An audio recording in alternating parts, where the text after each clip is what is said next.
बहुत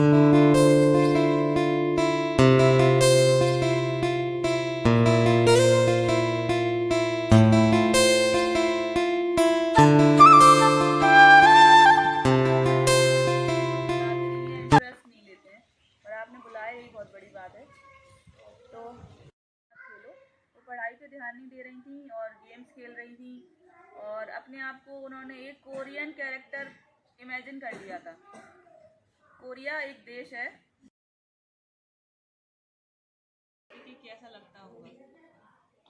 और अगर आपको परिवार का कोई सदस्य या आपके टीचर्स या आपके बड़े भाई बहन कोई टोकता है तो इसलिए टोकते हैं कि आप गलत दिशा में जा रहे होते हैं। आपको सही लगता है कि नहीं हम बिल्कुल सही कर रहे हैं, लेकिन वो होता गलत है, क्योंकि आप नहीं समझ पाते हो कि हम जो कर रहे हैं वो सही है कि नहीं है। इंस्टाग्राम अभी से आप लोग कई सारे बच्चे ऐसे होंगे जो अकाउंट बनाए होंगे,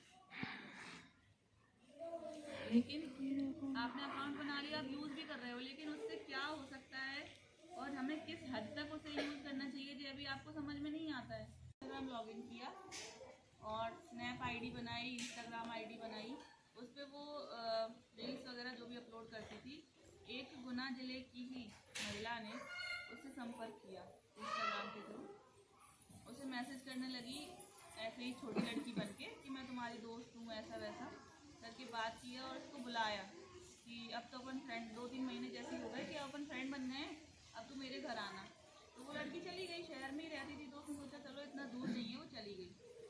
वहाँ जाके मिली तो वहाँ कोई लड़की नहीं थी, वो एक औरत थी। वो बोली कि मैं तुझे ऐसे बुलाती तो तू आती नहीं, चल अपन आज से दोस्त हैं। और उसको अच्छा अच्छा खिलाया, क्योंकि उसकी माँ क्या है दिन भर बिजी रहती थी और पापा उसके ट्रैवल एजेंसी में काम करते हैं, तो वो पापा भी घर पे रहते नहीं हैं। तो बच्चों को क्या है, अकेलापन लगने लगता है थोड़ा सा कि हमसे कोई बात करने वाला नहीं है। अब क्योंकि उम्र से बड़ा कोई मिलता है तो उसको दोस्त भी मिल गई, माँ जैसा प्यार भी मिल गया, तो वो उसकी बातों में आ गई। थोड़े दिन बाद उसने नशा कराना शुरू किया उस लड़की को, खाने में मिला के कुछ भी चीज़ें नशा कराया, उसको नशे का आदी कर दिया और उसको फिर देह व्यापार में डाल दिया। केवल 13 साल की बच्ची। आप लोग तो समझते भी नहीं होंगे कि देह व्यापार, क्योंकि आप जो दुरुपयोग है ना उनको समझो कि क्या हो सकता है हमारे साथ। आप सबसे सेफ कहाँ हो ये बताओ, सबसे सुरक्षित कहाँ हो आप? घर पे। घर से ज़्यादा सुरक्षित कोई जगह है क्या? नहीं। नहीं है ना। आपके परिवार के साथ ही आप सबसे ज़्यादा सुरक्षित हो, तो हम किसी और पर विश्वास करके कहीं और क्यों जाएं? ये ऑप्शन तो आपके पास बाद में भी रहेगा ना। अगर आपको, चलो ठीक है, आपको कोई व्यक्ति पसंद है तो वो तो आप बाद में भी कर सकते हो ना, बड़े होके, तब आपकी और समझ विकसित हो जाएगी और अच्छा चूज कर सकते हो आप और अच्छा चुन सकते हो। तो अभी से इन चीज़ों में क्या बोले थे, गुड टच बैड टच। कोई बताएगा गुड टच बैड टच क्या होता है? कोई भी लड़के बताएंगे जिससे सारे बच्चों को ये जानकारी मिल जाए। कुछ भी जो भी पता है वो बताओ, फिर हम बताएंगे जितना मालूम है टच उतना माने बताओ। क्या होता है? छूना। छूना, ठीक है ना। गुड माने अच्छा। छूना और बुरा छूना, उस पर बात करेंगे। ठीक है।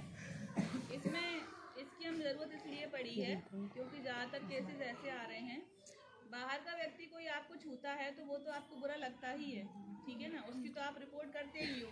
लेकिन आजकल ये घटनाएं परिवार में भी होने लगी हैं। परिवार का कोई रिश्तेदार, पापा का दोस्त, मम्मी का भाई, इस टाइप से आके अगर आपको टच करता है तो उसे हमें समझना पड़ेगा। ये छोटे बच्चों, ये लड़कों के लिए भी है, लड़कों के साथ भी होता है। गुड टच का मतलब है कि कोई आपको हाथ मिलाए या कैसे भी टच करे जो आपको बुरा ना लगे। सीधी सीधी परिभाषा ये है, हमें अजीब नहीं लगना चाहिए। चलो ठीक है, हम दोनों हैं, हम दोनों मिले, हमने हाथ मिलाया, ठीक है ना, हमने इसके कंधे पे हाथ रखा, इसको अगर बुरा नहीं लगा तो वो क्या है? Good touch. ठीक है।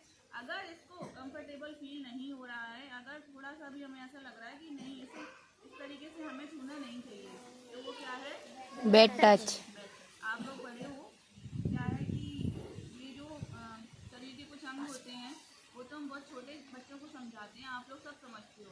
जो हमारे प्राइवेट पार्ट्स हैं वहाँ हमारे अलावा कोई भी नहीं छू सकता, ठीक है, बॉयज़ के भी गर्ल्स के भी।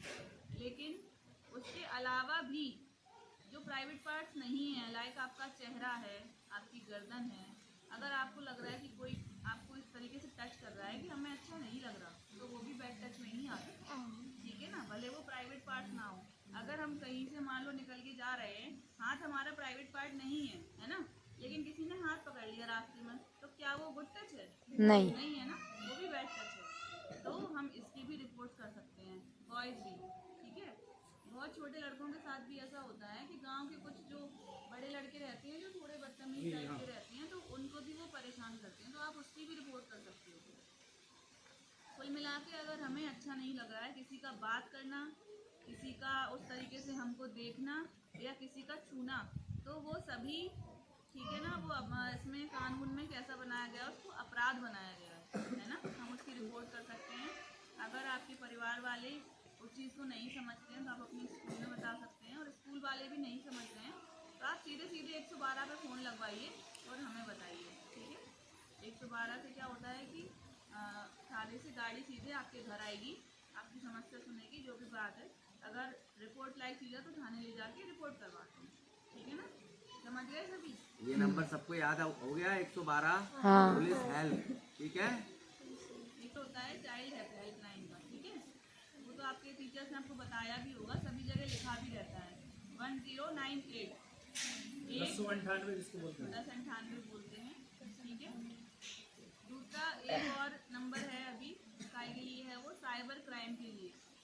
कहीं अगर आप मान लो तुम लोग का भी अकाउंट यूज़ नहीं करते होगे, बैंक अकाउंट होगा नहीं, माँ बाप के होंगे या अन्य किसी का होगा, कई बार ऐसी समस्या आती है कि कोई फ़ोन करता है और OTP पूछता है, और हमारे परिवार वाले उनको नॉलेज नहीं होती, तो वो OTP बता देते हैं। उससे क्या होता है, जितना थोड़ा बहुत पैसा हमारे पास होता है वो भी चला जाता है।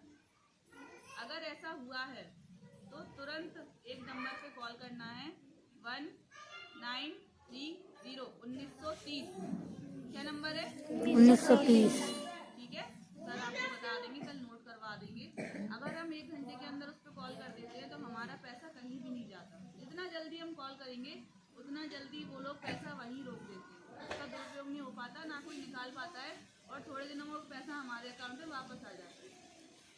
1930। जोर से बोलो। 1930। किसी को कोई प्रश्न पूछना है, किसी भी टाइप का किसी भी उसका हो सकता है, या मैडम आप कैसे पुलिस बनी या मुझे हाँ, पुलिस कुछ बनना भी है, तो ऐसे जो प्रश्न भी भी पूछ सकते पूछना हैं, है है ना। और आपकी कोई समस्या है तो अगर हमारे साथ ऐसा होता है तो हम क्या कर सकते हैं, ये सब प्रश्न आप पूछ सकते हैं, जिसको भी पूछना है पूछ सकते हैं ना। उसमें हाथ पैर नहीं मारने, मजदूरी फिर क्या करना है, पढ़ना ही तो सबसे सरल काम करना है। ध्यान से सुनो, ये बहुत इंपॉर्टेंट बात बता रही है मैडम। अगर हम आपसे बोले कि जाओ उधर तसला उठाओ, फावड़ा उठाओ और मजदूरी करो, तो वो कठिन काम हो जाता है। ठीक है, उसमें मेहनत लगती है। पढ़ने में क्या मेहनत लगती है बताओ जरा, क्या मेहनत होती है पढ़ने में बताओ? कुछ करना पड़ता है कि रस्सी कूदनी पड़ती है 2 घंटे, कि 2 घंटे दौड़ना पड़ता है, ऐसा कुछ होता है क्या? सिर्फ हमें, आप छोटे हो, आपको समय से खाना मिल जाता होगा, नाश्ता मिल जाता होगा, एक जगह बैठो और पढ़ो।